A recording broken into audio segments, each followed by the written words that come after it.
हफ्ते में हमारे साथ हैं पंजाब से आम आदमी पार्टी के इंटेलेक्चुअल विंग के और वहां के स्पोक्समैन मिस्टर जगतार संघेरा। जगतार जी, मैं आपके रेडियो में सबकी तरफ से आपका स्वागत करता हूं। थैंक यू विकास जी, मुझे श्रोताओं के साथ मिलाने के लिए। गुरु पर्व दी लख लख बधाइयां ਤੁਹਾਨੂੰ। आई होप ਤੁਹਾਨੂੰ भी बहुत बहुत जी सारे ਨੂੰ। हाँ जी।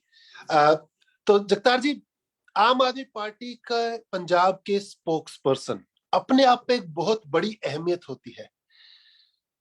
क्या लगता है आप ये जिम्मेदारी निभा पा रही हो? हाँ, निभा रहा हूँ काफी देर से। पहले भी मैं पार्टी के I was not declared as a spokesperson, but मैं टीवी पर भी जाता था, मीडिया में भी जाता था। लेकिन दिसंबर 2016 में पार्टी ने ऑफिशियली मेरे को स्पोक्समैन बना दिया था, स्टेट का स्पोक्स पर्सन।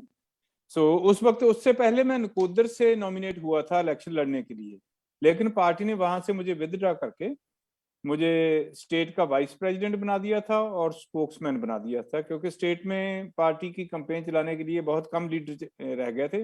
गुग्गी जी उस वक्त प्रेसिडेंट थे, वो भी बटाला से इलेक्शन लड़ रहे थे जी। उस वक्त से लेकर, क्योंकि कई बार ढांचा भंग होता है, फिर दोबारा रीऑर्गेनाइज होता है, लेकिन स्पोक्समैन जो होते हैं उनको तो पार्टी कह देती है कि आप कंटिन्यू, क्योंकि हम वो तो सस्पेंड नहीं ना कर सकते कि मीडिया से बात ही ना करो, जाए पेश कर पार्टी की पॉलिसीज बारे में बात ना करो।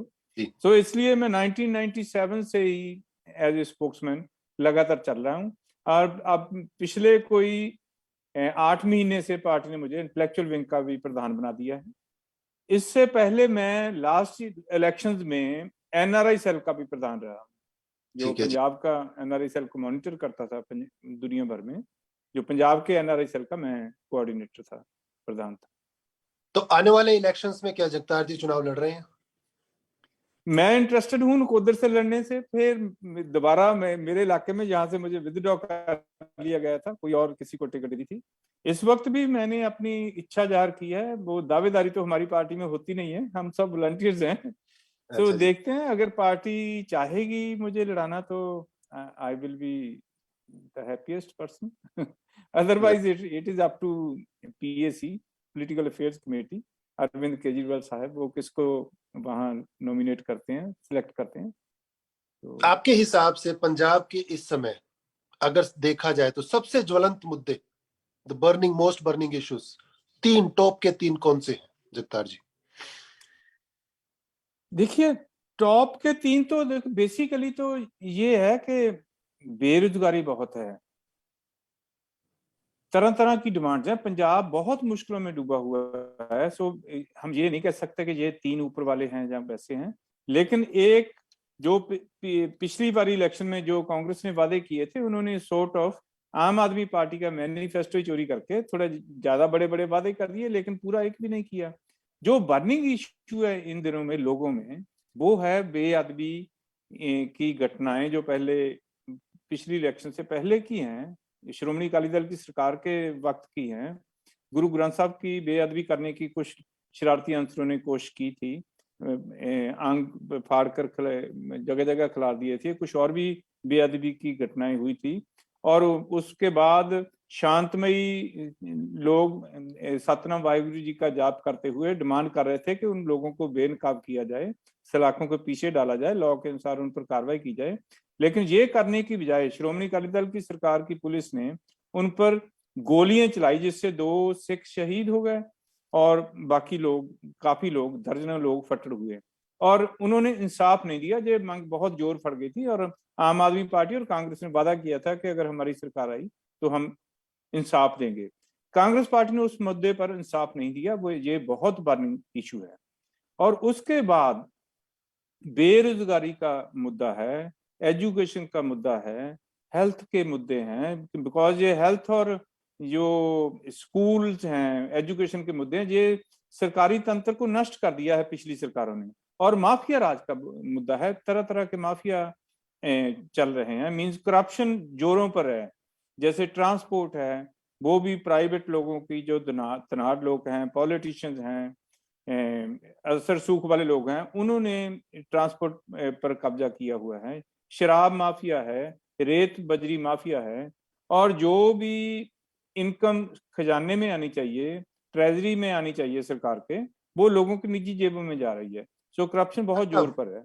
जगतार तो साहब, ऐसे मुद्दे हैं पंजाब में। 2017 में आम आदमी पार्टी अपोजिशन का फेस बनकर पंजाब में उभरी, 20 सीटें आई, जीतने से थोड़ी सी दूरी रह गई। लेकिन पिछले 5 सालों में क्या आप खुश हैं आम आदमी पार्टी के अपोजिशन के काम से? आप इसका कैसे आकलन करते हैं? हाउ डू यू जस्टिफाई कि आप 20 मेंबर से घटकर 10 रह गई है? क्या वो अपना अपोजिशन का जो फर्ज सी वो निभा पाई? इसके ऊपर देखिए, आप क्या? जो 20 लोग हमारे एमएलए थे, हमने तो पूरी कोशिश की थी कि चुन चुन कर जो काबिल व्यक्ति हैं उनको आगे लाया जाए, और प्लस जो आम आदमी हैं, सिंपल हैं, पढ़े लिखे हैं, अच्छी सोच रखते हैं, लेकिन कोई बात नहीं, अगर बेरोजगार हैं, कम उम्र के हैं, हम उनको लाए थे। उसमें से कुछ गड़बड़ हुई, कुछ लोगों ने कुछ जानबूझकर, कुछ लोग करना ही चाहते थे, कुछ दूसरे ग्रीड में आ गए। दूसरी पार्टियां भी कोशिश करती रही हैं कि आम आदमी पार्टी को इतना स्ट्रेंथन ना होने दिया जाए। सो जब भी कोई बाई इलेक्शन थी या लोकसभा की इलेक्शन थी, तो उस वक्त कुछ लोगों को तोड़ा ताकि पार्टी का इंप्रेशन बुरा चले जाए। लेकिन in spite of all these odds, in spite of all these problems, इन सभी मुश्किलों की बावजूद हमारे ख्याल में तो मैं तो ये समझता हूँ कि आम आदमी पार्टी ने एग्जेम्पलरी रोल अदा किया है। वो मैं बताता हूँ, एक चीज से ही मैं बता दूंगा कि कैसे हमने डिफरेंट रोल किया है प्रीवियस अपोजिशन पार्टी से। जी। एक तो ये है कि हमें मुश्किलें वो एमएलए छोड़ गए, उससे अलावा और भी आई हैं। हमें 3 बार एलओपी चेंज करना पड़ा। जो चीमा साहब हैं, हमारे तीसरे एलओपी हैं। पहले जो एलओपी थे वो छोड़ गए, इस्तीफा दे दिया उन्होंने एलओपी से। बाद में एमएलए शिप से भी इस्तीफा दे दिया फुल्का साहब, जिनको पार्टी ने काफी मान सम्मान दिया था। खैर उन्होंने पार्टी के खिलाफ नहीं ज्यादा बोला, लेकिन ही टुक एन साइलेंट एग्जिट। उसके बाद खैरा साहब को एलओपी बनाया था। खैरा साहब पार्टी के अगेंस्ट चलने लगे, तो मौका तलाशने लगे कि कैसे पंजाब में वो सारी ही पार्टी को एस्टेब्लिश करके अपने अधीन कर लें। तो नुकसान पहुंचाने की कोशिश की वो अपने सभी लोगों ने देखा है मीडिया में जो कुछ भी हुआ है। Ultimately he joined Congress party. अब वो वहां पे भी खुश नहीं है। हाँ, या वहां पे भी खुश नहीं है, and he is in trouble these days due to enforcement directorate and some other departments. Okay. So we will leave that aside. And तीसरे एलओपी हमारे हरपाल सिंह चीमा जी हैं, जिन्होंने दिन रात मेहनत की है, काम किया है। सो अपोजिशन का काम देखिए, कोई ये तो है कि कैबिनेट का रैंक होता है अपोजिशन के लीडर का, लेकिन उतनी पावर या कोई हाथ में कोई इतना नहीं होता जब जो पावर में सरकार वो काम नहीं करती तो। लेकिन हमने सभी मुद्दों को बड़े जोर से उठाया है। और एक लाइन में अगर मैंने बताना हो कि कैसे भिन्न थी हमारी अपोजिशन उससे पहले की जो मेन अपोजिशन पार्टी होती थी जी। जो भी पार्टी अपोजिशन में होती थी, इवन उनका जो लीडर ऑफ अपोजिशन होता था, जिसका कैबिनेट रैंक होता था, वो भी बहुत मीटिंग्स, विधानसभा के सेशन अटेंड नहीं करता था। कोई विरोध नहीं होता था सरकार का, कोई मीडिया में ज्यादा हाईलाइट्स नहीं होती थी सरकार की वीकनेसेस। और प्रीवियस जो पहले मैनिफेस्टो भी जो पार्टी ने दिए होते थे उस पर भी चर्चा नहीं होती थी मीडिया में, क्योंकि कोई विरोध नहीं करता था। और सभी पार्टियां, मेन अपोजिशन पार्टी और दूसरी पार्टियां, लास्ट ईयर में, 5th ईयर में, जिसको इलेक्शन ईयर भी बोल देते हैं, इलेक्शन ईयर में फील्ड में आती थी। देन पिछली कोई ऑडिट रिपोर्ट उठा ली, कोई मीडिया रिपोर्ट्स उठा लिया, तो फिर इलेक्शन कैंपेन शुरू हो जाता था, सरकार की नुक्ताचीनी शुरू हो जाती थी। इस बार ये हुआ कि हम तो आम आदमी पार्टी तो थे मुख्य opposition party, main opposition party, so LOP हमारा था लीडर ऑफ अपोजिशन। हमारे बाद आती थी श्रोमणी अकाली दल, जो कि 10 साल पंजाब में राज करती रही है। और क्योंकि हमने पहले दिन से ही बार बार कांग्रेस को याद कराया कि आपके मैनिफेस्टो ये हैं, मैनिफेस्टो में आपने 129 पेजेस के मैनिफेस्टो में ये लिखा हुआ है कि आप 50,000 लोगों को नौकरी देंगे, 50 लाख लोगों को नौकरी देंगे। आपने घर घर नौकरी देने का वादा किया है, आपने माफिया राज बंद करना है, आपने वादा किया था, आपने नशा मुक्त करना है पंजाब को, आपने गुटका साहब पर हाथ रखकर सौं खाई थी। कसम ली थी। सो हमने ये तमाम मुद्दे उनको उनकी पहली एक कैबिनेट मीटिंग से पहले ही इतने मशहूर कर दिए कि उनको ये जवाब देना पड़ा। आपने किसान को मुकम्मल कर्ज मुक्त करना है, 90,000 करोड़ किसानों पर कर्जा है, लेकिन ये नहीं कर पाए। इवन हम इमीडिएटली फर्स्ट ईयर में इतनी झड़प हुई विधानसभा के अंदर कि इन्होंने हमारे एलओपी पर, हमारे एमएलए पर हमला कर दिया। हमारी वो जगरांव से जो एमएलए है वो अब डिप्टी एलओपी भी हैं, उनकी बाजू टूट गई थी, एक लड़के की पगड़ी उतर गई थी। इन्होंने धक्के मारकर मार्शल्स के हिसाब से एक हमला किया और हमारे लोग जख्मी हुए, जिसका अकाली दल ने भी काफी विरोध किया और कांग्रेस पर हमले किए। सो लगातार हमने मुद्दों को फ्रंट पर रखा है, लगातार आम आदमी पार्टी ने स्ट्रगल किया। एक बात पर आपकी राय जानना चाहूंगा कि पंजाब एक ऐसा स्टेट है जहां पे अपोजिशन पार्टी के एमएलए को कोई ईयरली फंड नहीं मिलता नॉर्मली। इस बात में कितनी सच्चाई है और इससे काम करने में कितनी बाधा आती है उन अपोजिशन के एमएलए को? ये आपने जो कहा बिल्कुल सही है। कोई एमएलए को कोई एज ए एमएलए, जैसे एज ए एमपी के पास फंड होता है, और वो सभी एमपीज को इरिस्पेक्टिव ऑफ वो रूलिंग पार्टी के हैं कि अपोजिशन के, उनको मिलता है। और भगवंत मान जी ने वो जो फंड था उसको इवनली डिस्ट्रीब्यूट करके अपने हलके में, लोकसभा हलके में काम करके एक निवेकली पिटीशन बना लिया। अब भी चैलेंज करते हैं कि 1 रुपए की हेराफेरी बताओ अगर किसी ने की हो तो। उन्होंने यूज किया उस टूल को और ऑनेस्टी से काम किया। सो एमएलए के पास ऐसा कोई टूल नहीं है। अगर ये भी हो तो हमारे एमएलए बेटर परफॉर्म कर सकते थे और जो काम वाले लोग हैं वो बेटर परफॉर्म कर सकते हैं। सो ये सही है कि ये फंड नहीं है। क्या ये बात आम आदमी पार्टी पंजाब के गांव-गांव तक पहुंचाने में सफल रही है? क्योंकि अगर हम बाकी स्टेट्स की बात करते हैं, काफी स्टेट्स में अपोजिशन के एमएलए को भी ये फंड मिलता है, लेकिन क्योंकि पंजाब में नहीं मिलता है तो आप सिर्फ बोल सकते हो, आवाज उठा सकते हो, तो काम करवाना तो फिर सरकार के हाथ में ही रहेगा। हमने आवाज उठाई थी ये के लिए, यही नहीं है कि एमएलए के पास अपना कोई फंड नहीं है जिससे वो इलाके में विकास कर सके। दूसरी बात ये भी है कि जो ऊपर से फंड आते हैं सेंट्रलाइज्ड स्टेट लेवल पर, वो उन हल्के में ज्यादा आते हैं वहां से रूलिंग पार्टी का एमएलए है। और वहां यहाँ आम आदमी पार्टी का या अपोजिशन का या श्रोमणी अकाली दल का या किसी भी और पार्टी का एमएलए है, जो वहां अगर फंड आते भी हैं तो वो काम रूलिंग पार्टी का कोई हल्का इंचार्ज या कोई ऐसा लोग जिसको प्रमोट करना चाहते हैं उसके हाथों होते हैं, which is I mean it is not in the interest of democracy. So हमने ये आवाज उठाई है, लोगों पर गई है, लोगों के मन में भी ये बात है। और एक पॉइंट पर तो मुख्यमंत्री ने डिक्लेयर कर दिया था कि एमएलए को इतने इतने फंड दिए जाएंगे, जो कि जिस पर उन्होंने पूरा अमल नहीं किया।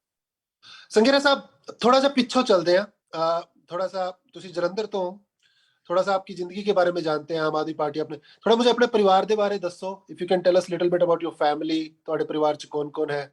आई नो तुसी पोस्ट ग्रेजुएशन एग्रीकल्चर इकोनॉमीज हो, थोड़ा मैनू दसो प्लीज 5 मिनट अपने परिवार के बारे, अपनी पढ़ाई के बारे। हाँ जी, मैं पंजाब एग्रीकल्चर यूनिवर्सिटी से मैंने MSc agriculture economics, minor agricultural marketing में किया है। उसके बाद मैंने पीएचडी भी ऑलमोस्ट मेरी एग्रीकल्चर मार्केटिंग में मुकम्मल होने वाली थी, लेकिन उस समय के हालात के कारण, क्योंकि मैं स्टूडेंट लीडर भी था उसमें, पंजाब में एक बहुत बड़ी मूवमेंट चल रही थी, पुलिस ने मुझे उसमें इन्वॉल्व कर लिया और काफ़ी प्रॉब्लम्स आई मेरी फैमिली को भी, मुझे भी। तो ultimately I have to discontinue for some time and then I got a job. मैं पढ़ाने लगा एग्रीकल्चर इकोनॉमिक्स, एग्रीकल्चर मार्केटिंग। मैंने 4 साल पढ़ाई है यूनिवर्सिटी ग्रांट्स कमीशन की स्कीम तहत।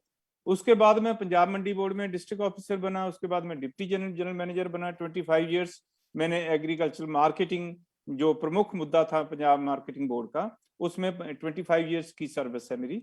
वो 2013 में छोड़कर मैं आम आदमी पार्टी के साथ बाहर से काम करने लगा। और उसके बाद 2014 में मेरे फ्रेंड्स ने मुझे कहा कि आप फॉर्मली ज्वाइन करो पार्टी को, ऐसे नहीं काम चलता। 2013 में आपने इतनी बढ़िया जॉब चलते हुए, जो समय की मंडी में मतलब कि खाने पीने की कोई कमी नहीं हो सकती, सब सेट है, बढ़िया चल रहा है परिवार, 2013 में आपने आम आदमी पार्टी ज्वाइन की, क्यों? मैं पहले से ही, जब अरविंद केजरीवाल साहब ने वो चलाया था ना, एंटी करप्शन मूवमेंट चलाई थी, जो दिल्ली में हुआ धरना इतना लंबा सारा, क्योंकि मेरी पोजीशन थोड़ी और तरह की है। मैं पहले से ही स्टूडेंट लीडर रहा हूँ, फिर मैं टीचर यूनियन में काम करता था जब मैं प्रोफेसर था। उसके Punjab and Chandigarh college teacher union और यूनिवर्सिटी की फेडरेशन थी, उसमें भी काम करता था। जब मैं मंडी बोर्ड में आ गया तो मंडी बोर्ड में मैं ऑफिसर एसोसिएशन का प्रेसिडेंट था। सो मैं करप्शन के अगेंस्ट फाइट किया है at each and every point, और अकेला कागजों में नहीं फाइट किया है, न्यूज़पेपर्स में बहुत न्यूज आती रही है, हर जगह नुकसान उठाया है। जैसे मंडी बोर्ड में भी मुझे सजा देने के लिए श्रोमणी अकाली दल के मंत्री थे जो इनकी सरकार के मंत्री थे, उन्होंने मेरी 4th प्लेस पर जो आदमी था उसको मेरे से प्रमोट कर दिया। मैं कोर्ट में गया कि लेकिन मसला अभी तक लटक रहा है वो। सो आम आदमी पार्टी जब केजरीवाल साहब ने वो मूवमेंट कर तो उन्होंने मुझे बहुत प्रभावित किया, और मैं उसी वक्त सारी चीजों में पार्टिसिपेट करता था। लेकिन मैं मीडिया में नहीं आता था, मेरे फोटो नहीं खिंचवाने देता था और नहीं करता था। I was very much interested. लेकिन मैं पॉलिटिशियंस को, पॉलिटिक्स को नफरत करता था। आल्दो अच्छा, मेरी फैमिली में भी पॉलिटिक्स में थे, वो ऑनेस्ट थे, मेरे father in law 2 bar MLA रहे हैं, वो थॉरो ऑनेस्ट थे। लेकिन मैं पॉलिटिक्स में नहीं जाना चाहता था क्योंकि इन्होंने मुझे हरास किया जब मैं ऑफिसर भी था, और मैं सारियां जो भी इंडिया प्रोग्रेस नहीं कर सका, लोगों की मुश्किलें दूर नहीं हुई, मैं इनके कारण पॉलिटिशियन को मानता हूं क्योंकि इनकी प्रॉपर्टीज बड़ी हैं over a period of time. So मैं नहीं ज्वाइन करना चाहता था, मैं बाहर से मदद करता था। 2012 में अरविंद केजरीवाल साहब ने पार्टी बना ली तो मैं उसको भी सपोर्ट करता रहा कि चलो अरविंद जी की पार्टी है ये। फिर भी मैं पॉलिटिशियन नहीं बनना चाहता था। और उसके बाद मेरा फ्रेंडली सर्कल बहुत बड़ा है पूरी दुनिया में, क्योंकि लंबा समय मैं स्टूडेंट लीडर रहा हूँ। उन्होंने मुझे प्रेशराइज किया कि आप एक्टिवली ज्वाइन करो। सो 2014 से मैंने एक्टिवली ज्वाइन कर लिया। तो उससे मैं पार्टी में काम कर रहा हूँ। थोड़ा बहुत मैं अपनी फैमिली के बारे में 2 लाइन में बता देता हूँ, इससे पहले रह गया। मैं तो अपने बारे में बता ही दिया। 4 साल मैंने पढ़ाया है यूनिवर्सिटी ग्रांट्स कमीशन की स्कीम में, ऑलमोस्ट पीएचडी कर ली थी लेकिन नहीं, एमएससी हूँ, क्वालिफाइड एमएससी हूँ। सो 25 साल मंडी बोर्ड में एडमिनिस्ट्रेटिव जॉब थी, एग्रीकल्चर मार्केटिंग की स्पेशलिस्ट जॉब थी, और मैं रेवेन्यू की अपील्स भी सुनता था, जुडिशियल वर्क भी करता था। सो मेरी वाइफ जो है she is world level scientist, वो मेडिकल कॉलेज में पढ़ाते हैं वो, और रिसर्च में उनकी कोलैबोरेशंस हैं फ्रांस से, एम्स दिल्ली से, and she is working on diabetes, she is doing cutting edge research जो कि वर्ल्ड लेवल की है। वेरी उनका गुड। आप नेम गूगल करोगे, Dharamvir Sanghera, you will see lot of papers in Nature और बिग जर्नल्स। हाँ जी। And I am son of a farmer, and मैंने अपने हाथ से खेतीबाड़ी के सभी काम किए हुए हैं। एंड मेरे भाई हैं 4, एक मेरी बहन है, वो यूएसए में है, सभी लोग। ठीक है और जी। जो मेरे भाई हैं, एक मेरा भाई वो पायलट था, पहले एयर इंडिया में था, फिर सिंगापुर एयरलाइन में था, अब वो कतर एयरलाइन में है। जी। एक भाई मेरा यूएसए में प्रोफेसर है, दूसरे 2 भाई मेरे यूएसए में खेती करते हैं। ओह, सो गुड। हाँ जी। तो वहाँ फार्मर हैं, मैं यहाँ खेती भी करता हूँ साथ में। सो ऐसे है फैमिली का। अब नेक्स्ट क्वेश्चन बताइए। हाँ जी संगीरा साहब, धन्यवाद। मतलब कि हम अपने गेस्ट से पूछते हैं ताकि हम कनेक्ट हो पाए, समझ पाए किस एनवायरनमेंट से आप आ रहे हैं। तो नो डाउट कि आपको बुद्धिजीवी जो सर्कल है उसका भी प्रमुख बनाया गया है। एग्रीकल्चर इकोनॉमिस्ट, किसानों का मुद्दा ज्वलंत मुद्दा है देश में। अभी अभी प्रधानमंत्री मोदी जी ने ऐलान किया है, सिर्फ भाषण दिया है कि बिल वापस होंगे। आम आदमी पार्टी अगर सत्ता में आती है तो किसानों के लिए क्या करेगी? हमने तो पहले भी गोयल भाई 2016 में जो हमने मैनिफेस्टो बनाया था 2017 की इलेक्शन में, उस इलेक्शन में हमने बहुत, इलेक्शन से पहले मैनिफेस्टो पर काफी मेहनत की थी। जी, हमने पूर्ण कर्ज माफी का उसमें लिखा था। मैंने पढ़ा हमने, है वो मैनिफेस्टो, मैं आपको हाँ बताऊं संगीरा साहब। और हाँ वो जी, पढ़ने के बाद एक आम आदमी की तरह मेरी जो नॉलेज बढ़ी सिर्फ मैनिफेस्टो हम्म पढ़ने के बाद, हम्म कि हम्म क्या हम्म। हो सकते हैं, वो बहुत था। अगर आप उसमें से 3 या 4 प्रमुख बातें बता पाए, और क्या फिर आप उनको कंटिन्यू भी करना चाहते हैं आगे, प्लीज उस चीज पे थोड़ा सा। हमने बेसिकली ये कहा था उसमें कि हम किसानों का 90,000 करोड़ उस वक्त तक कर्जा था, जो अब कांग्रेस सरकार में बढ़कर 1.5 लाख करोड़ हो गया किसानों पर, जी। जो कमर्शियल बैंक्स का है, कमीशन एजेंट्स का है, कोऑपरेटिव बैंक्स का है, सभी कर्जा पूरा इस वक्त 1.5 लाख करोड़ है किसानों पर। और कर्ज के कारण ही पहले जब कैप्टन अमरिंदर सिंह की सरकार थी कोई 20 साल पहले 2002 में, उस वक्त 2 किसान सुसाइड करते थे रोजाना, एवरेज आती थी। उसके बाद श्रोमणी अकाली दल की सरकार में ये एवरेज 3 आने शुरू हो गई थी, सुसाइड बिकॉज ऑफ डेट। तो हमने एक कैटेगरीज बनाई थी, मार्जिनल फार्मर्स, मीडियम फार्मर्स और बिग फार्मर्स। सो हमने वो उसमें टाइम लाइन दिया था कि जो मार्जिनल फार्मर्स हैं या स्मॉल फार्मर्स हैं लेस देन 5 एकर्स, उनकी तो सरकार बनते ही हम कर्ज माफी कर देंगे। अच्छा और जी। दूसरा कुछ कैटेगरीज की 1.5 साल तक था कि उसके बाद हम रिसोर्सेज जुटाएंगे, उसके बाद हमने पूरा टाइमलाइन बताया था कैसे करेंगे। जी। सो हमारा ही मैनिफेस्टो कॉपी करके कांग्रेस ने किया, बट लेकिन इन्होंने आई वॉश किया, लेकिन कोई सॉलिड काम नहीं कर सके। सो हमारा एक कर्ज माफी के बाद था खेती बाड़ी को प्रॉफिटेबल बनाना, एक, कैसे एक प्राइस इंश्योर करनी है, ये था। सो हाँ, ऐसे था हमने खेती को क्राइसिस से निकालना था। मेरे साहब एक बहुत इंपॉर्टेंट पॉइंट आता है पंजाब की राजनीति के बारे में। किसी को कुछ पता ना हो, 2 चीजें हमेशा पता रहती है। एक तो वहां पे ड्रग्स का सेवन कितना बढ़ा, और दूसरा कि वहां की सरकार कर्जे में बहुत है, लगभग 3 लाख करोड़ का कर्जा हो चुका है। ये चीजें नेशनल टीवी में भी बार बार आती हैं, इस मुद्दों पर बात होती है। अब जब आम आदमी पार्टी, जो फ्री इलेक्ट्रिसिटी, फ्री पानी सब देने की जिनकी उनकी पॉलिसीज है और अच्छी एडमिनिस्ट्रेशन चल रही है दिल्ली की, पंजाब में भी यही वादा करती है, और अब आप कह रहे हैं कि 90,000 करोड़ या फिर 1.5 लाख करोड़ किसानों का भी कर्जा माफ कर देंगे। तो ये जो 3 लाख करोड़ का कर्जा सरकार के ऊपर है, उसका क्या फार्मूला है कि उसको कैसे कम किया जाएगा ओवरऑल? देखिए, ये पंजाब का क्राइसिस बहुत डीप चला गया है, ये बहुत मुश्किल काम है, वी अंडरस्टैंड। लेकिन दिल्ली में केजरीवाल साहब ने करके दिखाया है। हमें लोग कहते हैं दिल्ली तो पहले ही इनकम बहुत है जी, फलाना बहुत है, लेकिन हम उस पर आंकड़े देते हैं कि जब केजरीवाल साहब ने संभाला था दिल्ली एज ए मुख्यमंत्री, उससे पहले शीला दीक्षित जी कांग्रेस के 15 साल मुख्यमंत्री रहे हैं, इनकम उतनी थी 30,000 करोड़, और दिल्ली में हमने पहले इनकम बढ़ाई है जी। और वो 60,000 करोड़ के करीब है इस वक्त। केजरीवाल साहब ने इतना काम किया, करप्शन को रोका, सभी साधन जुटाए, इनकम बढ़ाई है, उसके बाद फ्री चीजें दी हैं। तो जगतार साहब, पंजाब में भी दिल्ली का मॉडल लोगों को पता है, पंजाब में थोड़ा सा पॉइंट वाइज बता दीजिए, हाई लेवल भाई इत्थे अपन दिखता है, ताकि लोगों को समझ में आ सके, हाँ भाई यहाँ से तो बन जाएंगे पैसे, नहीं बन रहे हैं जो, कुछ आप थोड़े से पॉइंटर्स दे पाए तो। हाँ, पहले तो मैं ये बताता हूँ कि क्यों इतना गहरा हो गया ये संकट, कांग्रेस जी। के रूल में भी क्यों इतना कर्ज बढ़ गया। क्योंकि ये लोग हैं जो जो सहूलत भी देते हैं वो कर्ज लेकर देते हैं। इन्होंने किसानों का 90,000 करोड़ माफ करने का वादा किया था, लेकिन इन्होंने 4600 करोड़, केवल 4600 करोड़, देख लो कितनी छोटी सी परसेंटेज, 2% भी नहीं बनता, उतने मुआफ किए हैं। उसके लिए इन्होंने 9600 करोड़ कर्ज ले लिया, वो भी अच्छा। मंडी बोर्ड की आने वाली इनकम पर, जिस पर देख लो ब्याज पर ब्याज पड़ेगा। सो ऐसे ये जो भी काम करते हैं, इवन विकास के काम करते हैं जो कि रेकरिंग एक्सपेंडिचर है या वन टाइम एक्सपेंडिचर भी है, वो भी कर्ज लेकर करते हैं, उसमें आधे पैसे खा जाते हैं।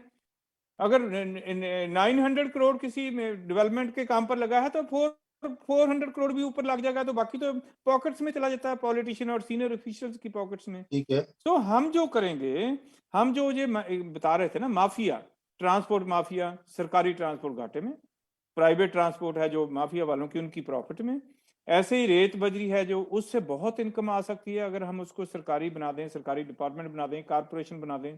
लेकिन नहीं, ये छोटी मोटी नीलामी से थोड़े बहुत पैसे ले लेते हैं, बाकी जो दायरा होता है, जितनी खाड लौट की है, उससे कहीं से भी वो काम करते रहते हैं, क्योंकि सरकार मिली हुई है, हिस्से बांधे हुए हैं इन लोगों ने। ऐसे ही वो रेत बजरी का जो भी माफिया है वो चल रहा है। अगर हम रेत बजरी का माफिया जो कुछ और स्टेट्स में कोई जो जो अच्छी स्टेट चल रही हैं उनमें जो सिंपल है चल रहा है, उसके साथ हम वैसा ही कारपोरेशन बना लें, तो हमें रोज की केवल रेत और बजरी से ही 200 करोड़ की इनकम हो सकती है। रोज आप की? देख लो, 200 करोड़ की रोजाना की इनकम हो सकती है। मतलब ये आप ये कह रहे हो और कि लगभग 6,000 करोड़ रुपए महीना हो गया? 6,000 करोड़ रुपए महीना, बिल्कुल, सिर्फ इससे ही। और आप साल साल का देख लो, 72,000 करोड़ हो गया। ठीक है मतलब ना। ये आप कह रहे हो कि 1 साल, 5 सालों के अंदर इससे ही मतलब कि आप कर्जा माफ कर सकते हो?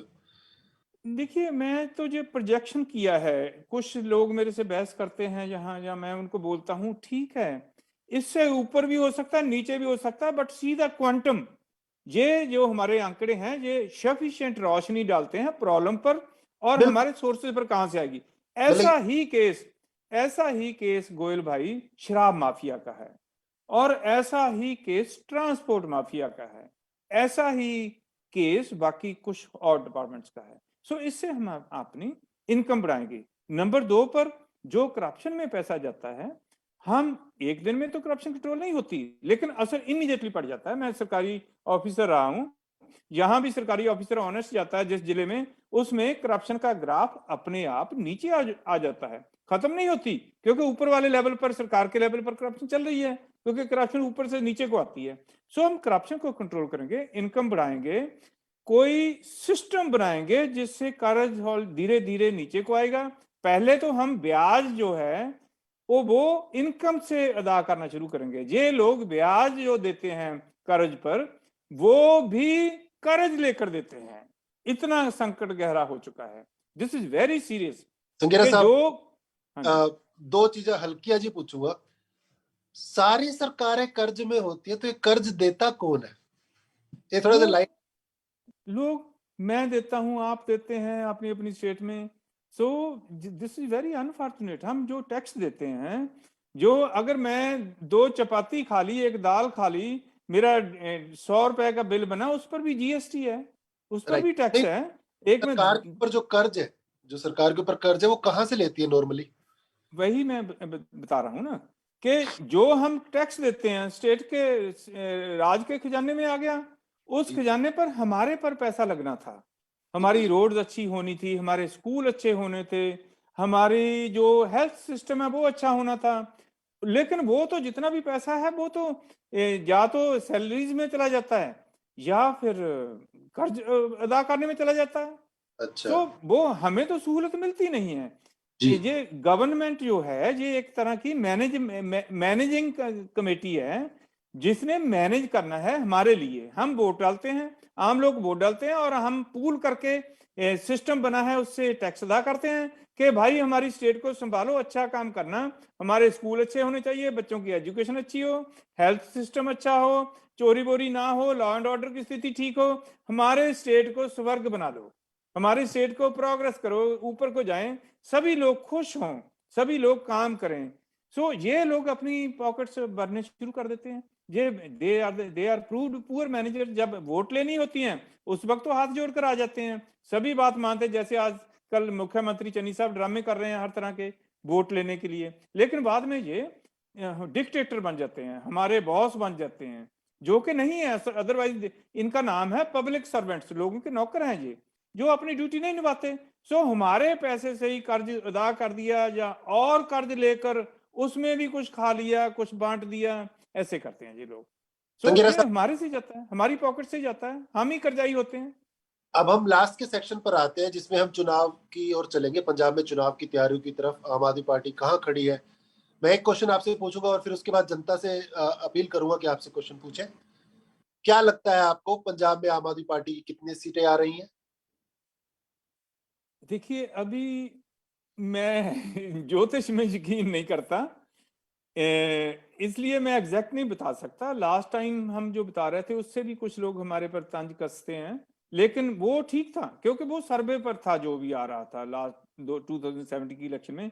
इस बार अभी कोई ऐसा सर्वे नहीं हुआ है, लेकिन जो सर्वे हुए हैं उनमें अभी तक भी आम आदमी पार्टी आगे चल रही है। ये तो है फैक्ट्स की बात।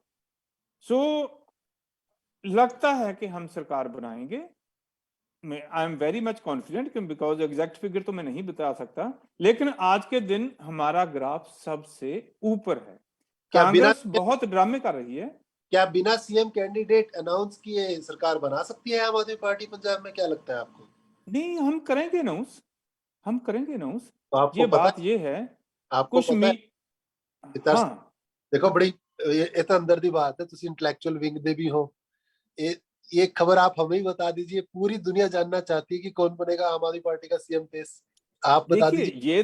ये तो मुझे नहीं पता। मुझे इतना जरूर पता है कि हम सीएम चेहरा ऐलान करने के बाद ही इलेक्शन में जाएंगे, क्योंकि जी ये थोड़ा मीडिया में मुद्दा बड़ा हो गया, अपोजिशन पार्टी ने ज्यादा उठाना शुरू कर दिया। अभी तो कांग्रेस ने भी नहीं डिक्लेयर किया। देखो, जो बड़ी पार्टियां हैं उनमें पता नहीं है कि चन्नी साहब को मुख्यमंत्री चेहरा बनाते हैं, सिद्धू साहब को बनाते हैं, कि कोई और तीसरा चेहरा आ जाता है। अभी तक शशोपंज में है। इवन श्रोमणी अकाली दल का सभी जानते हैं कि बादल परिवार से ही होगा कोई। बहुत अटकलें थी कि सुखबीर बादल साहब बनेंगे, मुख्यमंत्री का चेहरा होंगे। लेकिन अब बड़े बादल साहब जो प्रकाश सिंह बादल जी हैं, उन्होंने भी कहना शुरू कर दिया है कि मैं इलेक्शन लड़ूंगा, देखेंगे, पार्टी फैसला करेगी। अगर वो अच्छा इलेक्शन लड़ते हैं तो फिर क्वेश्चन है कि कौन सीएम होगा दोनों में से। सो किसी भी पार्टी ने अभी तक सीएम का चेहरा ठीक ऐलान है जी। नहीं किया, और हम आ, जल्दी कर देंगे। इस महीना में ही आम आदमी पार्टी ऐलान करेगी, और सीएम चेहरा ऐलान करके ही हम फील्ड में जाएंगे। ठीक है जगतार साहब। दोस्तों, अगर आप में से कोई प्रश्न पूछना चाहता है, प्लीज अपना हैंड रेस कीजिए और आदित्य आपको अनम्यूट करेंगे, और उसके बाद आप अपना नाम और जगह बता सकते हैं, प्लीज।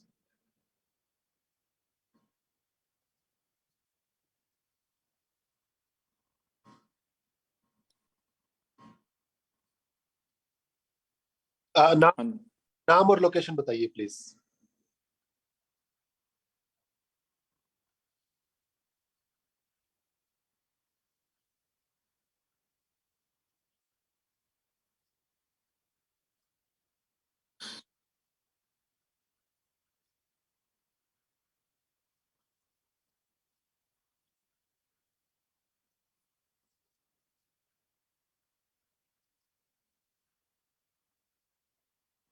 देखो, पहली बात तो ये फैसला करना तो बहुत छोटी बात है। ये तो हमारे बाएं हाथ का खेल है, क्योंकि हम इक्वालिटी में यकीन रखते हैं। वैसे ही अगर आम आदमी पार्टी की सरकार आती है पंजाब में, तो लोगों में ये भेदभाव ही खत्म हो जाएगा कि ये नॉन आप एमएलए है तो यहाँ पैसा नहीं लगाना इन लोगों को, कि सफर तो लोग करते हैं ना। दिल्ली में भी आम आदमी पार्टी ने जो किया है, इररिस्पेक्टिव ऑफ इट के वोट किसको डाली थी, कहाँ से हमें कम वोटें मिली हैं, कहाँ से ज्यादा वोटें मिली हैं, मुद्दा ओरिएंटेड एक्सपेंडिचर किया है, मुद्दा ओरिएंटेड डेवलपमेंट की है, और सभी की डेवलपमेंट की है। ये कहने को कहते हैं सबका विकास, लेकिन ये करते नहीं है। सिर्फ अपनी पार्टी के लोगों का, उनमें भी जो अपर लेयर होती है, जो क्रीमी लेयर होती है, जहां पैसा है जो जमा होता रहता है, वहां पर उनका ही विकास होता है। जैसे कांग्रेस पार्टी ने भी अपने तनाड़ जो एमएलए मंत्री हैं उनके बच्चों को नौकरी दी है। आम लोगों के कोई किसी को नौकरी नहीं दी। वादा किया था घर घर नौकरी देने का। सो वो ऐसे काम तो हम बिना मैनिफेस्टो में लिखने के अलावा ही करेंगे। हम तो जो धन्यवाद। बड़े काम है उनको मैनिफेस्टो में लिखेंगे। अगला क्वेश्चन। जगतार जी, मैं जशवंत बात कर रहा हूँ लॉस एंजलिस से। आपको तो इस बार आम आदमी पार्टी गवर्नमेंट फॉर्म कर रही है पंजाब में, क्या लगता है आपको? जसवंत भाई, मैं समझ नहीं पाया आपने क्या वर्ड बोला, क्या कर रहे हैं? क्या आम आदमी पार्टी सरकार बना रही है इस बार पंजाब में? ओ, ओके ओके, हाँ हाँ जसवंत भाई, हम पूरे आसवंत हैं। और डे बाय डे बहुत लोग हमारे साथ जुड़ रहे हैं, बहुत लोग जुड़ रहे हैं। और एक बात गांव गांव में, घर घर में ये घर कर रही है, फैल रही है, कि जब जो कांग्रेस के हैं या श्रोमणी अकाली दल के हैं वो गलत बातें फैलाते हैं कि नहीं नहीं दिल्ली में तो ऐसे, ये इतना कहते हैं, इतना तो हुआ नहीं, 5 स्कूल इनके बंद हो गए, 2 इनके मोहल्ला क्लिनिक भी बंद हो गए थे। तो आगे से वोटर जवाब देता है कि नहीं भाई, आप लोगों ने 74 ईयर्स कुछ नहीं किया, इनको एक मौका तो देना चाहिए। और हमें श्योर है कि हम अगर एक मौका लोग आम आदमी पार्टी को देते हैं तो दूसरों को दोबारा मौका नहीं मिलेगा, जैसे दिल्ली में हो रहा है। जगतार साहब जी, एक बात मैं आपको बताऊं, जसवंत जो हमारे मित्र हैं वो आंध्रा से हैं। अच्छा और अच्छा। बाय द वे पंजाब से कोई रिलेशन नहीं है, पर इन्हों ਦਾ नाम तो ਤੁਹਾਨੂੰ ਲੱਗਿਆ होगा कि पंजाब तो है। हाँ नहीं, मैंने थोड़ा सा जसवंत भाई का लगता था मुझे। हाँ ठीक है, लेकिन क्वेश्चन इनका पंजाब के रिलेटेड ही था ना। इनकी स्टोरी है कुछ ऐसे रिलेटेड हम्म। पंजाबियत से, जिसके कारण इनका नाम जसवंत आया। वो कभी फिर बाद में ओके ओके। अच्छा। वैसे आंध्रा के लोग मेरे पीएयू में भी बहुत फ्रेंड्स थे, और इवन जब मैं ऑफिसर था तब भी मेरी आंध्रा के जो ऑफिसर्स थे उनसे ज्यादा बनती थी। मैं पंजाब की निंदा नहीं करूंगा, लेकिन जो आंध्रा से आते हैं वो लोग करप्ट नहीं होते, मैंने देखा है। मेरे साथ उनकी ज्यादा बनती थी। दत्तम जी की राय अलग मेरे रही। भी आउट ऑफ स्टेट आते हैं, अदरवाइज भी स्टेट का भी कुछ होता है, पंजाब में ज्यादा बिगड़ गया है काम। मैं आपसे एक ये पूछना चाहता हूँ कि क्या आम आदमी पार्टी कुछ ऐसा कर रही है कि पंजाब के गांव-गांव में से सरपंचों को दिल्ली के दर्शन करवाने का कोई प्रोग्राम, जहां क्योंकि आंखों देखी जो होती है उसको कोई झुटला नहीं सकता, कोई भी फेक प्रोपेगेंडा। और तो मोहल्ला क्लिनिक, स्कूल, रिवर्स रिजर्वेशन जो है। संगेरा साहब, तो आपका वीडियो हाँ वापस आ गया। तो हाँ जी। आप ऐसा प्लान है आपका या इस तर्ज पर? मेरी नॉलेज में नहीं है, लेकिन मैं नोट कर लेता हूँ। This is a very good idea, this is a very good idea कि लोगों को इनकरेज किया जाए कि जाओ वहाँ हमारे मोहल्ला क्लिनिक्स देखो और स्कूल देखो, और कैसे हम ले जाने का प्रयास भी कर सकते हैं।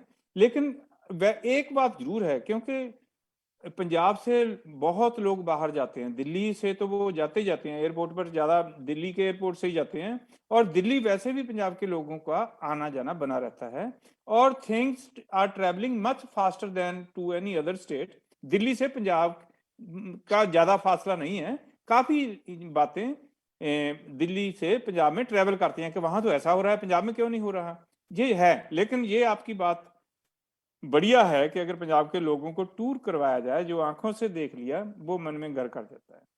ये लेकिन वाला दिल्ली, है हाँ के अंदर एक तो टूर करवाया जाए और वहां से सरपंच साहब जो होंगे वो व्हाट्सएप पर वीडियो कॉल करके पूरे गांव को दिखा सकते हैं उस टाइम पे, क्योंकि वो जो मेमोरी है उसके बाद व्हाट्सएप पर कोई भी फेक न्यूज आए, कुछ भी आए, लोग उस पर विश्वास नहीं करेंगे।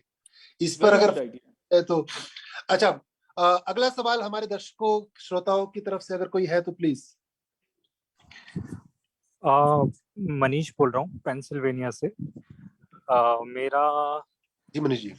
सवाल या सजेशन हम कैसा हम वो लेके चुनाव लड़ेंगे, मतलब या ऐसे लेके लड़ेंगे कि भाई एक मौका आपको दो, या फिर इस बेसिस पे लड़ेंगे कि अब की बार ईमानदार सरकार, इस बेसिस पे लेके लड़ेंगे? मनीष भाई, ये एक मौका आपको तो है ही है, ये तो लोगों में बहुत घर कर गया है।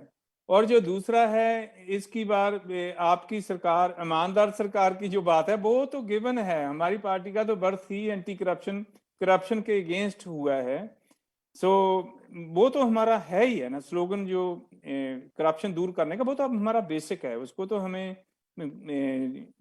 मैनिफेस्टो में भी ऐसे नहीं लिखेंगे कि ये काम करने वाला है, वो तो हमारा बेसिक है।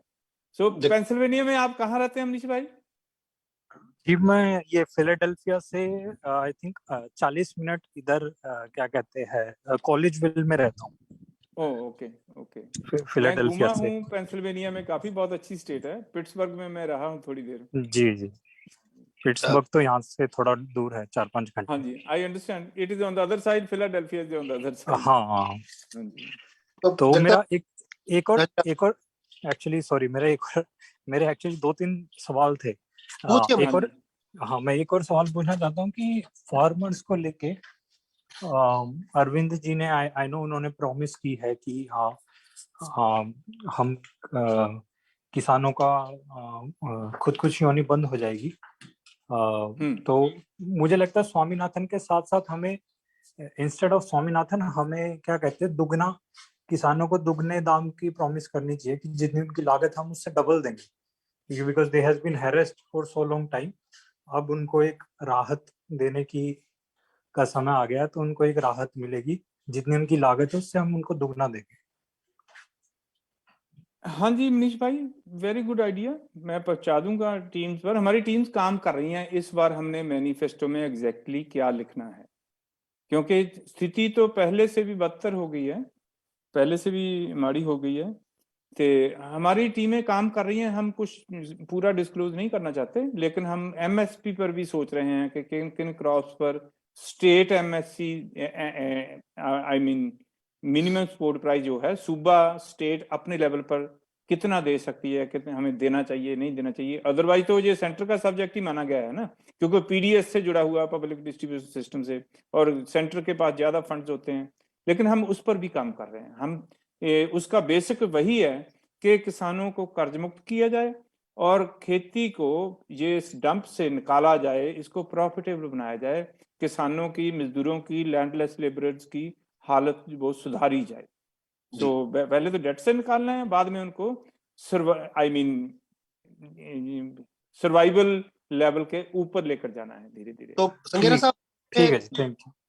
वाटर लेवल जो पंजाब का नीचे जा रहा है, या फिर जो क्रॉप डाइवर्सिफिकेशन है, आई एज्यूम आप इन पॉइंट्स को की तरफ भी सोच कर, इन प्रॉब्लम्स को भी सोच कर आप अपने प्लान में ला रहे होंगे कुछ, राइट? थोड़ा सा बताना चाहेंगे आप इस बारे में? हाँ, इस पर बहुत काम होने वाला है, इस पर बहुत काम होने वाला है, क्योंकि बिकॉज देखिए 3 रिवर्स जा रहे हैं पंजाब से। जो टोटल पंजाब है, पाकिस्तान का पंजाबी, हमारा पंजाबी, पहले बिफोर डिवीजन, बिफोर 1947 एक पंजाब होता था, इसीलिए इसका नाम पंजाब है, बिकॉज पंजाब है, इसमें 5 हाँ, दरिया जा रहे हैं। सो 3 दरिया जिस स्टेट से जा रहे हैं, उस स्टेट को सबसे पहले अपने रिसोर्सेज को खुद यूटिलाइज करना चाहिए था। इतने ट्यूबवेल हमें नहीं लगाने थे। श्रोमणी अकाली दल की सरकार ये कहकर लोगों से वोट लेती रही है कि हमने इतने ट्यूबवेल कनेक्शन दे दिए आपको, इतने हमारे रूल में इतने कनेक्शन मिले हैं, कांग्रेस के रूल में इतने मिले हैं। जबकि बेसिक्स जो गलती हुई है, हमें पहले जो रिवर्स का पानी है वो कुछ वेस्ट पाकिस्तान को भी चला जाता है, कुछ दूसरी स्टेट्स को चले जाता है, वो हमें पंजाब को पैसा भी नहीं देते उस पानी का, वो फ्री जा रहा है, लूटा जा रहा है रादर आई वुड से, क्योंकि जिस स्टेट के से जो रिसोर्सेज हैं उस स्टेट की मर्जी है, बाकी कुछ स्टेट्स पैसे वसूल रही हैं, हमें पैसे नहीं मिल रहे। सो वो पानी एंड पर स्टेट में जाना चाहिए था, जहां वाटर टेबल बहुत ऊपर था, सेम की प्रॉब्लम थी, वहां से हम नीचे से निकाल सकते थे। वो गलती हो गई है कि 300-400 फुट तक, 500 फुट तक भी पानी चला गया है। उसको कैसे दोबारा रिचार्ज करना है, वो इन प्रॉब्लम्स पर हम काम करेंगे। अभी हमने कोई व्हाइट पेपर इस पर, वो मैनिफेस्टो भी तैयार नहीं किया, इस पर भी काम हो रहा है। सो ये बड़ी प्रॉब्लम है स्टेट की, करंट प्रॉब्लम है, लेकिन ये बड़ी प्रॉब्लम है, ये over a period of time इसको भी टैकल किया जा सकता है। सो हम काम करेंगे इस पर भी। तो ये इलेक्शन से पहले आप इसका एक मसौदा तैयार करके बताएंगे जनता को, या फिर ये सरकार आने के बाद ही आप इसके ऊपर सॉल्यूशन निकालने की टीम बनाएंगे, क्या? नहीं, ये तो एक मुद्दा है, पंजाब के पानी का मुद्दा है एक। जब जी हमारा पानी और बाहर, स्टेट से बाहर जाने की बात होती है, तो हम उसको कहते हैं कि नहीं, हम और नहीं पानी जाएगा, और जो पहले पानी जा रहा है, हमारे पास पानी नहीं है अब, और पानी है ही नहीं है, और जी जो बाहर पानी जा रहा है उसका भी हमें मुआवजा मिलना चाहिए। ये तो मेन इशू है पंजाब का, पंजाब जी। से ये सरफेस पे है इशू, ये हम तो जगतार करेंगे, साहब, इसके बारे में भी ऐलान करेंगे हम इलेक्शन से पहले। मैं जब पंजाब जाता था तो मम्मी मुझे बसों में से पंजाबी थोड़ी थोड़ी लिखनी पढ़नी सिखाती थी, तो बार बार आपके पीछे मेरे को इक इक लग रहा है, शायद इक लिखा हुआ है ये पीछे आपके, इक मुझे नहीं आपके दिख रहा है। पोस्टर पे आपके, अगर आप, आपके पीछे कह रहा हूं मैं, आपके पीछे मोटे के पीछे। फिर मुझे इक, पीछे देखना पड़ेगा पढ़ने के लिए। हाँ जी, वे हाँ जी, ये वैसे आप है, आम आदमी पार्टी का, पंजाबी में आप लिखा है, नहीं, जैसे। के हाँ नीचे ये आप थोड़ा पीछे मुड़ सकते हैं, कोई बात नहीं। हाँ, एक ये ये लिखा है आम आदमी पार्टी, ऊपर पंजाबी इंग्लिश में, में, इंग्लिश पंजाब में वो लिखा है एक नवा विकल्प, एक एक है, नवा विकल्प। एक नवा विकल्प, ओके यस, ठीक है जी। यस। अच्छा, अच्छा, ऊपर जो, हाँ, ये तो we will take last three questions from the audience. Is there anybody else who would like to ask? कोई राजनीति से स्पेसिफिक, पंजाब की राजनीति से स्पेसिफिक, रणनीति से स्पेसिफिक कोई?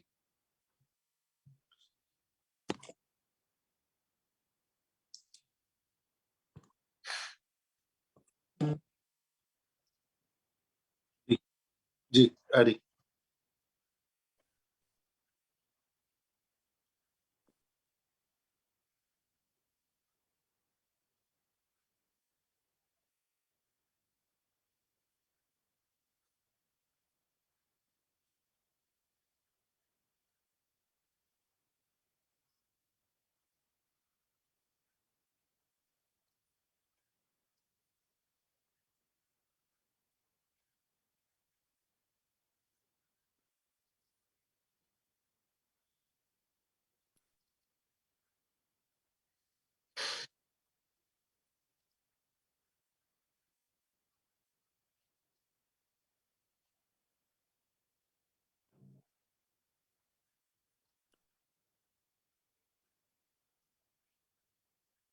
जी।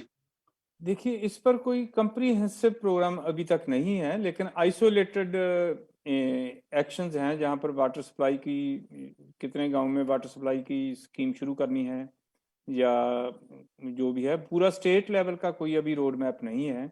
और जो वाटर रिचार्ज का आपने कहा है, वो सही है कि नीचे से नहीं निकालना चाहिए था पानी। वो तो जो आप कह रहे हैं कि रेन वाटर को जो जैसे पॉन्ड्स में जमा करके उनको हौली धीरे धीरे यूज किया जा सकता है, वो तो बहुत ही बढ़िया है। और रिचार्ज करने के लिए भी वो काम आ सकता है। लेकिन 3 रिवर्स जिस स्टेट में जा रहे हैं, हम तो अपने रिवर्स का पानी नहीं पूरा यूटिलाइज किया। इतनी मिस प्लानिंग थी, rather in the absence of government initiative. Organize तो वो मैनेजर जो हैं, जो गवर्नमेंट है, उसने करना है ना क्या ट्रेंड चलाना है। लेकिन गवर्नमेंट ने भी ट्यूबवेल लगाने एनकरेज किए, तो नीचे से पानी को ड्रिल करने के लिए, जो कि गलत हो गया है। लेकिन अभी कंप्रीहेंसिव स्कीम कुछ स्कीम्स हैं आइसोलेटेड गवर्नमेंट्स की भी कि रिचार्ज किया जाए, पर उन पर कोई काम नहीं हुआ।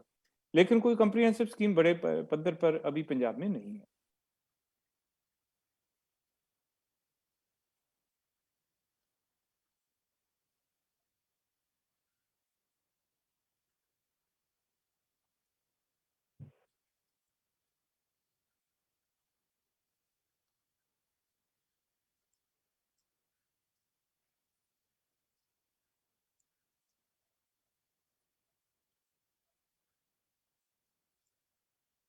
हाँ, इस पर तो हम काम करेंगे ही। वो जो पहले ही कैनाल सिस्टम है, जहाँ तक जो एंड की जो छोटी कैनाल्स होती हैं, नाले होते हैं, वहाँ पर पानी जो एंड पॉइंट तक नहीं पहुँचता लेसर सप्लाई के कारण, वो हम फील्ड्स तक पहुँचाएंगे।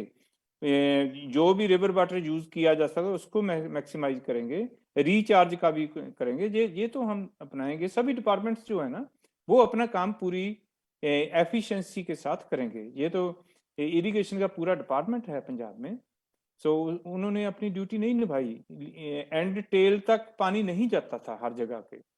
सो इसीलिए लोगों ने कंफर्टेबल समझा कि अपना ट्यूबवेल लगा लो, बेशक दिन रात चलाई जाओ। उससे ही पानी ज्यादा चला गया, जितना निकालना चाहिए था उससे भी हम ज्यादा निकालते रहे। फिर पैडी की फसल आ गई है। जो पैडी है, इसको तो बहुत पानी चाहिए। इसके आंकड़े अगर आप देखो तो आप बहुत हैरान रह जाओगे कि उतना चावल महंगा नहीं है जितना पानी हम यूज कर लेते हैं इसको उगाने के लिए। सो ये पैडी की क्रॉप जो है, बासमती ठीक है, बासमती में कम पानी लगता है। पूरी दूसरी पैडी, रेगुलर पैडी है जो, वो तो पंजाब की फसल नहीं थी। लेकिन ग्रीन रेवोल्यूशन लाने के लिए केंद्र ने वो थोपी थी ये क्रॉप पंजाब पर, जिसका पंजाब को उसका भी काफी नुकसान हुआ है। सो उसको भी हम डाइवर्सिफिकेशन के जरिए, डाइवर्सिफिकेशन पर हम काम करेंगे। वो पैडी की क्रॉप जो क्रॉपिंग पैटर्न चेंज करेंगे, उससे भी पानी की बचत होगी, उससे भी ये मसला जो काफी जगह तक हल होगा। सो वो भी हमारी प्लान में है। थोड़ा सा मैनू नकोदर दे बारे दसो प्लीज। नकोदर दी थोड़ी ज्योग्राफी किवें है, की उत्थे दे लोगां दी प्रॉब्लम स्पेसिफिकली तुहानू की लगदा है? नकोदर प्लेन है, रूरल एरिया है, 2 ਵੱਡੇ ਕਸਬੇ ਹੈ। ਨੂਰਮਹਿਲ ਹਿਸਟੋਰਿਕ ਕਸਬਾ ਹੈ, ਨਕੋਦਰ ਵੀ ਹਿਸਟੋਰਿਕ ਕਸਬਾ ਹੈ।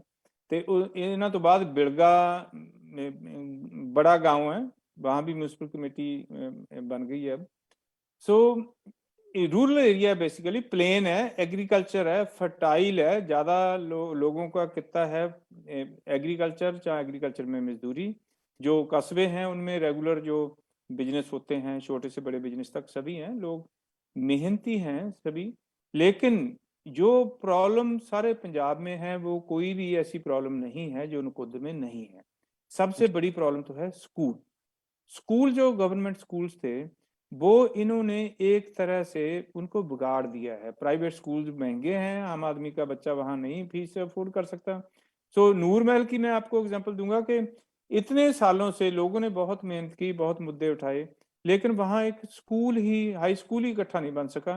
अब वो 3-4 जगह पर स्कैटर्ड स्टूडेंट्स में, लड़कियों का कॉलेज था, उसमें ही अब लड़के भी कुछ पढ़ते हैं। स्टूडेंट्स की गिनती बहुत कम हो जाती है जब स्कूल सिस्टम नष्ट हो गया। और वो भी 4-5 जगह स्कूल लगता है, कुछ गलियों में लगता है, कोई एक पोर्शन कहाँ लगता है, उसी में ही बच्चों को, मेल बच्चों को भी एडजस्ट किया जाता है।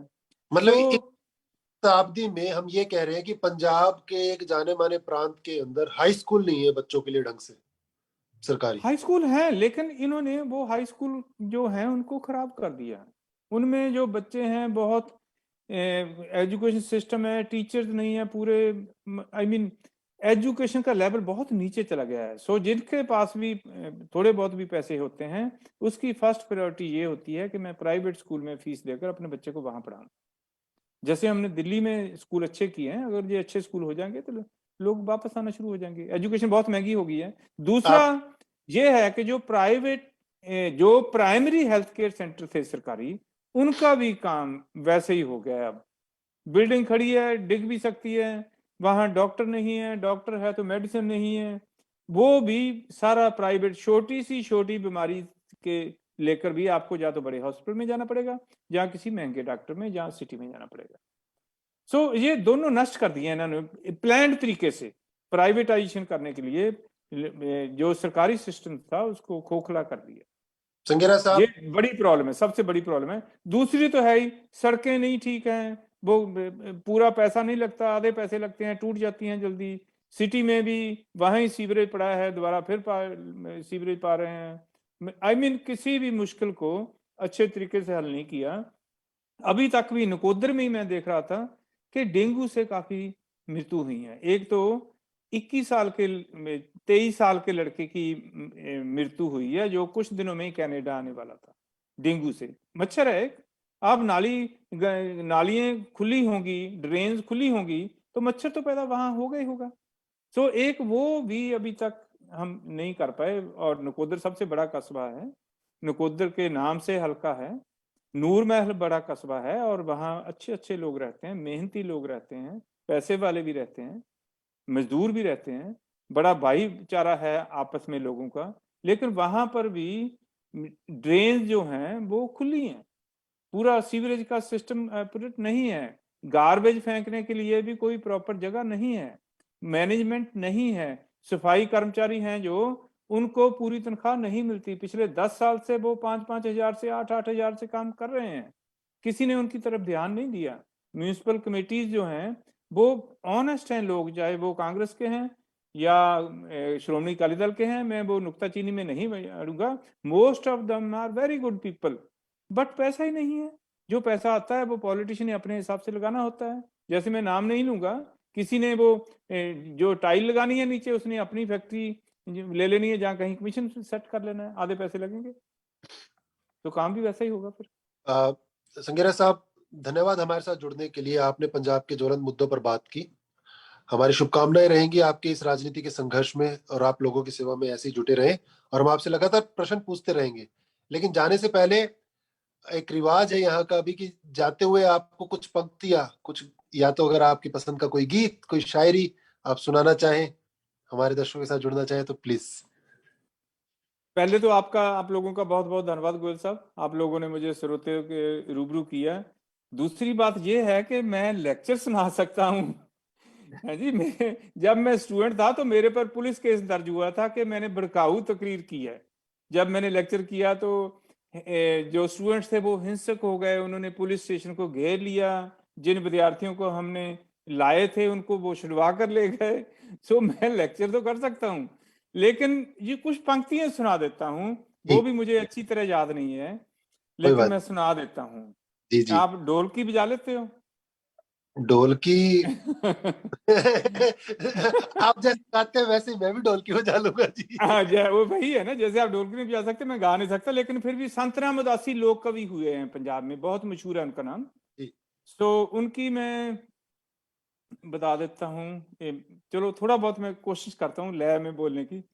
सुन लवो कागो असी कर देना पुठे थोनू, सुन लवो कागो असी कर देना पुठे थोनू। कागो मीन्स कौआ। कौआ, कागो कहते हैं कां को, आप जानते हैं ना कां क्या होता है? कौआ। जी जी जी। गुग्गी होती है, गुग्गी का बच्चा। ठीक है जी। गुग्गी मीन्स, मैं उसको कैसे बोलूं, पता है ना गुग्गी के? मुश्किल हाँ, गुग्गी, यस गुग्गी, हाँ। तो उस पर 2 लाइनें मैं संतराम उदासी की कविता से बोल रहा हूँ। सुन लवो कागो असी कर देना पुठे थोनू, घुग्गियां दे बच्चियां नू खोण वालियो, रोटी बच्चियां दे हत्थां विचों खोण वालियो, रोटी बच्चियां दे हत्थां विचों खोण वालियो। सो इसमें जो लुटेरा है, जो लूटता है लोगों को, जो सियासी लोग कहो उसको, या जो मजदूरों को मजदूरी नहीं पूरी था वो लोग कहो, उसको कहाँ बोला गया है? उसको कहा गया है कि आप बच्चों के हाथ से रोटी छीनते हो, आपको ज्यादा देर नहीं चलेगा। सो बहुत बहुत मेरे बड़े भाई हैं जो प्रोफेसर थे यूएसए में, वो भी कविता लिखते थे। सो सांतराम उदासी के वो भी समकाली थे। सांतराम उदासी जी की अब मृत्यु हो चुकी है। वो, उनका नाम नेक्सलाइट मूवमेंट से काफी जुड़ा था, काफी एक्टिव थे वो पंजाब में, जो नेक्सलाइट मूवमेंट, कम्युनिस्ट मूवमेंट चली थी। लेकिन वो मेरे बहुत फेवरेट कवि हैं। तो एक पाश जी थे, वो भी बहुत बड़े कवि थे, उनका मर्डर हो गया था पिछली मूवमेंट में, खालिस्तान मूवमेंट में। वो भी बहुत लोगों के कवि थे, जो बोलते थे लोगों के लिए लिखा उन्होंने, लोगों के लिए बोला, लोगों के लिए जिए। सो काम करने वाले लोगों के लिए। सो पंजाब में बड़ा हेल्थी कल्चर है, हेल्थी साहित्य है, सभ्याचार है। हम उसको बचाने की कोशिश करेंगे अगर हम पावर में आते हैं तो। हाँ जी संघेरा साहब, ਤੁਹਾਨੂੰ बहुत बहुत धन्यवाद। आप जनता की सेवा में ऐसे जुटे रहिए। हम सबकी शुभकामनाएं। थैंक यू मुझे लोगों के मिलाने के लिए। बहुत बहुत बहुत मेहरबानी गोयल साहब, thank you very much. Thank you. मैं अपने सभी साथियों का खैर मकदम स्वागत करता हूं फिर से। साथ में जुड़ने के लिए धन्यवाद, और हम मिलेंगे अगले हफ्ते एक नए गेस्ट के साथ, जानने के लिए कि राजनीतिक गतिविधियों में आम आदमी पार्टी के क्या चल रहा है, और पूछेंगे तीखे सवाल उनके लीडर से, हुक्मरानों से। धन्यवाद। जय हिंद। Thank you.